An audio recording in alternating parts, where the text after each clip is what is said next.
দেশ বিদেশে নিত্য নতুন খবর পেতে এখনই সাবস্ক্রাইব করুন আমাদের চ্যানেল এবং নোটিফিকেশন বেল ক্লিক করতে ভুলবেন না। শাকিব অপুর তালাকের গুঞ্জন, যা বললেন অপু বিশ্বাস।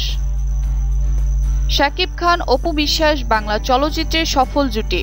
শাকিব অপুকে নিয়ে শোবিজ অঙ্গনে অনেক জল ঘোলা হয়েছে। অপু দীর্ঘদিন পর আবারও পর্দায় ফিরে এসেছেন। ইতিমধ্যে অপু ভক্তরা খবরটি পেয়েও গেছেন। গত ৩ মাসে বেশ কয়েকবার আলোচনায় এসেছে এই জুটি। তবে বেশ কিছুদিন যাবৎ শাকিব অপুর ডিভোর্সের খবর প্রকাশ হয়েছে বেশ কিছু অনলাইন পোর্টালে। এই খবরের সত্যতা জানতে যোগাযোগ করা হয় অপু বিশ্বাসের সাথে। এমন একটি মিথ্যা ভিত্তিহীন খবর শুনে বেশ চটেছেন এই অভিনেত্রী।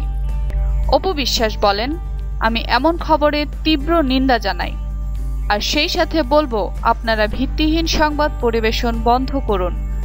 আমি খুব শীঘ্রই আপনাদের বিরুদ্ধে ব্যবস্থা নেব। আর আমাদের সংসার অনেক ভালো যাচ্ছে। উল্লেখ্য, 2008 সালে 18 এপ্রিল শাকিব অপুর বিয়ে হয়। আর এই খবরটি নিজেই গণমাধ্যমের সামনে বলেছেন অপু বিশ্বাস, এবং তাদের ঘরে একটি পুত্র সন্তানও রয়েছেন। বিয়ে নিয়ে অপু বলেছিলেন, 2008 সালের 18 এপ্রিল আমাদের বিয়ে হয়।